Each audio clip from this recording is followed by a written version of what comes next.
How's it going, everybody? Con here with Caliber Whips, and today in this video I'm going to show you how to go from 6 plat to 4 plat.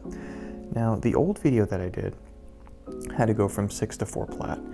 It involved using some super glue, and you ended up basically gluing the dropped strands down onto the core strand. So you glue the dropped strands on the core strand, and this method is different. The dropped strands actually become the core strands. So that's what we're going to be doing today. So what I have here is I have 6 plat with 2 core strands in the middle. So what I'm going to do is I'm going to drop from 6 to 5 plat and then 5 plat to 4 plat. So let's do that right now. So I'm actually going to drop the brown strands. So in order to do that, what I'm going to do is I'm going to keep on plaiting until there are 2 strands in front of the brown strands. And also a real quick side note, when I do 6 plat, I always go under 2 over 1 on one side and then under 1 over 2 on the other side. So it's kind of lopsided, because if you do it the other way, where it's just under 2 over 1 on both sides, the top is really tight and the bottom is really loose. So to even that out, I make sure that I plat with under 2 over 1 on this side and then under 1 over 2 on the other side, as you guys can see here. I'm going under 2 over 1 on the left, and on the right I'm going under 1 over 2. See? Alright, now we're ready to drop the brown strands. So to do that, what I'm going to do is I'm going to take my snippers here. We're going to cut the silver strand that's in the core. We're going to hold it right up against the brown strand and then snip, making sure we're not snipping any other pieces of cord.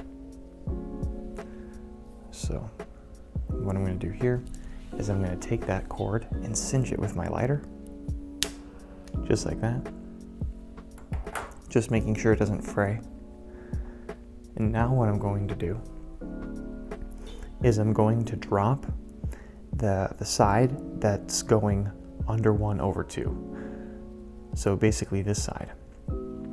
Why, you ask? Because when we plat 5 plat, we want to go under 2 over 1. That's what we want. So this is what we want. We want under 2 over 1 and not the other way around. So then we go under 1 over 1, just like that.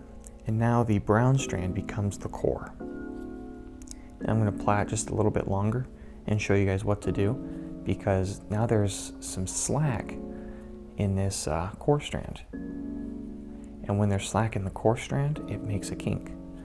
As you guys can see here, notice how the whip is kind of going off in that direction? You guys see that? Well, we can get rid of that by pulling on the core strand, and that's what we're going to do right now.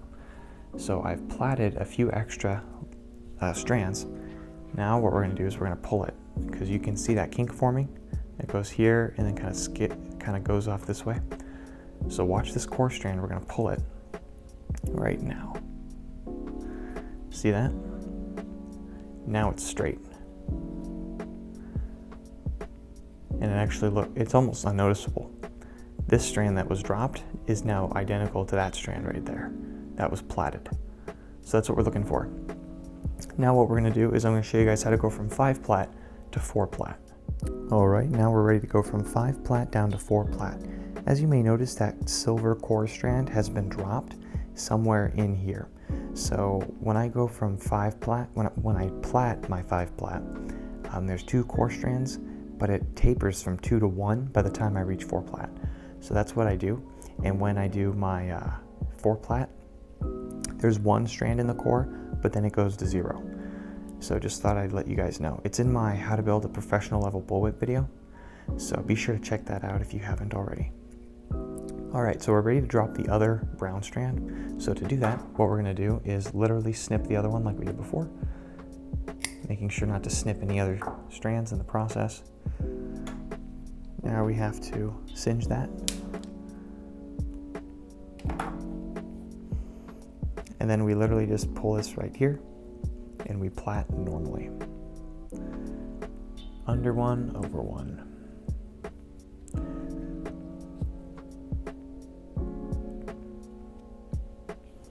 make sure to pull the strand, especially the one right under the brown one, pull it tight. Always pull the first couple strands after a drop, always pull it relatively tight. Don't pull it like crazy tight, but make sure it's tighter than normal. Because the reason for that is it helps to keep the other strands in place. All right, perfect. Now we're gonna pull this core strand here. Make sure that guy's in place, get rid of the slack. There we go, that's what we're looking for. And then we just keep on plaiting. All right, so what I'm gonna show you guys now is just real quick what I do in this case. I always snip a strand that's in the core, singe it off. I always cut it in a little triangle to help it taper just that much better. And then I just plait like nothing happened. Because when you cut a strand in your core, it just helps to make it taper.